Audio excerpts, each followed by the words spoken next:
most. No, I'll just stay around here a little longer.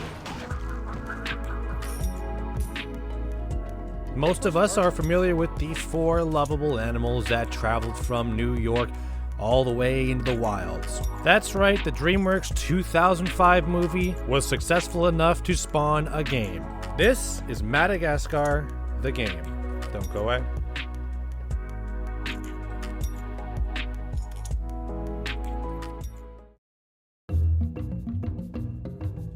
So Madagascar The Game, coming out in the exact same year that the movie did, actually. You might be wondering what prompted me to actually play through this random GameCube game. The honest truth is I'm playing through a really long game right now, and I honestly just don't want to have a 2-month gap in my uploads. And it's also always nice to pull out either the GameCube or Nintendo 64 and just bang through a game in one night, which is what I did with Madagascar. This game was like 3 hours long, I would say. And this isn't even the first time I've played this game. I rented this one time only. I have almost no memories other than playing as the penguins on the boat, so this is technically brand new to me. Wilderness of Madagascar.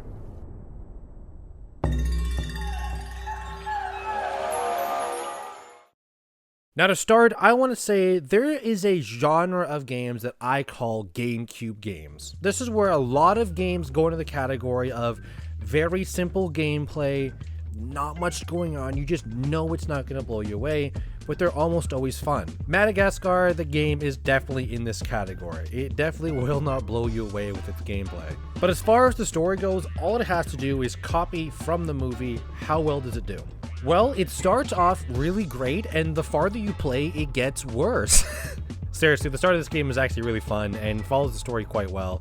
Once you get towards the end of the game really speeds past the whole Alex went feral and wants to eat meat part of the game. Like, I remember one of the funniest moments in the actual movie was when Alex, the lion, perceives everyone as a piece of meat, literally.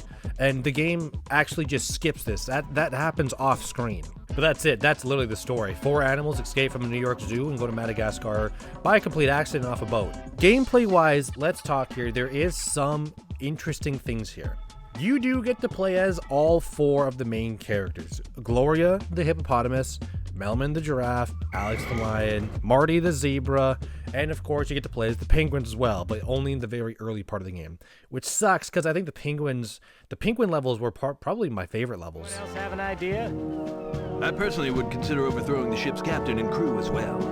Yeah. But here's the kicker. All 4 have a different play style. Alex has by far the best mobility.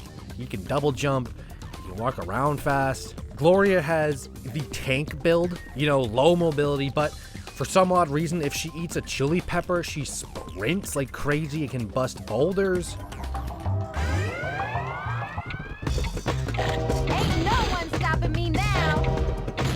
Marty kind of gets lost in gameplay style because his ability is a super long dash, okay? He can also kick. You have Melman, who I think might be my favorite to play as because, and listen, this doesn't even make any sense because imagine if you saw this in actual New York City, but he can turn into a helicopter. Imagine you actually see this live in real life. I have sciatica problems. This is not good. But through all 11 levels you get through Madagascar, all you do is very minor platforming and minor mini games. Mini games such as crush watermelon, run over watermelon, run over these things. You cats picked the wrong garden to do whatever it is. Oh my god, look at this combo here. Holy shit. And light platforming as in get from point A to point B while neutralizing very weak enemies. I think why I really liked the penguin levels was because there was some actual thought process behind going through them. It was stealth based and I thought I had to actually think about what was going on. Which is downwind again? Port or starboard? But towards the end, there's 2 levels in this game I think actually open up a bit and help this game towards the end. 2 levels in the end have you collect 10 items in the entire area, and it's not a linear type level. It's more of a mini open world hub. In these 2 levels, you have this tiki totem pole that you can switch characters of. Just think of it as like the DK barrel from DK64, switching between all 4 of these characters and going to collect items that only these specific characters can, just like how only specific characters in DK64 can collect their representative bananas.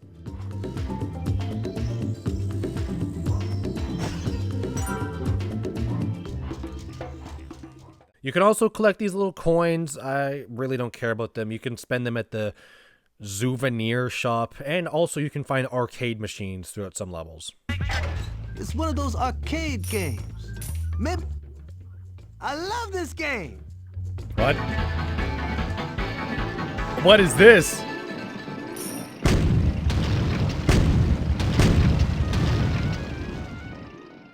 Now, presentation, the visual and auditory side of things, I don't know what to talk about here. With GameCube games based off of movies, you typically always want to see movie cutscenes just imported into the game.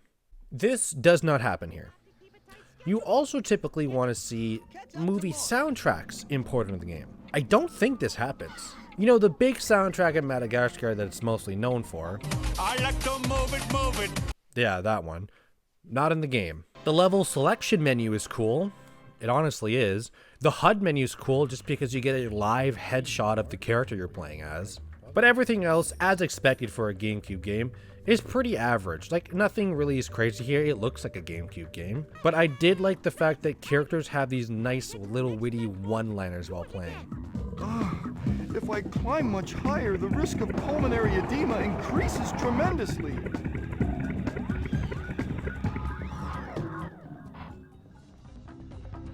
So overall impact for 2005's Madagascar the Game. What do you expect, folks? People watching this have to have a gut feeling that they know I'm not going to come out here and say 10 out of 10. I'm not going to get some crazy story or in-depth combat. I know what I'm getting. But even then, I think Madagascar, for a average, as I call it, GameCube game genre style of game, is a still bit under what most games are. The reason being is because the pros of this game are completely weighed down by the cons. In fact, it averages out. Like, the story of Madagascar isn't really here. You don't get that Madagascar feel in this game, even though it's about the same length of the movie. In fact, it's definitely longer than the movie because the game is about 3 hours long. But on the plus side, I feel like the dialogue is really fun and there's a lot of funny cutscenes. Mort, how'd you get all the way over there? We were literally just standing right next to each other.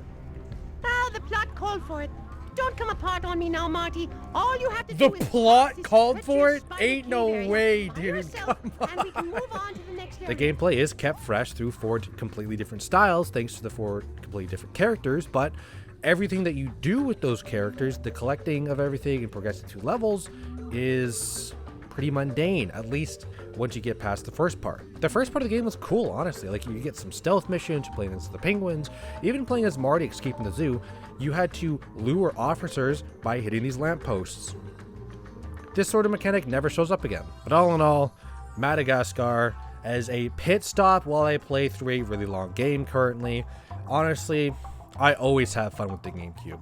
With that being said, out of the last few GameCube games I've played, such as Iron Man Sarge's War and Monster House, I would honestly rather play those 2 than Madagascar again. Not that it's bad, it's just, you know, I'd rather play the other 2. Madagascar the Game, 6.9 out of 10.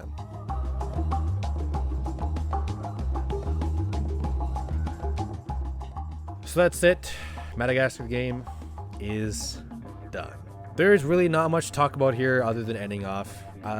What to say? Any good GameCube game gems out there that I don't know about? I probably do know about them, but I guess, you know, you never know. Anyhow, stay tuned for my next review. I'm your host, Cyberplay Entertainment. Hope you enjoy this review. Peace out. Just not to argue with him. Seriously, guys, there are some of those toothy, clawy things lurking around here. What do you call them? Fusa?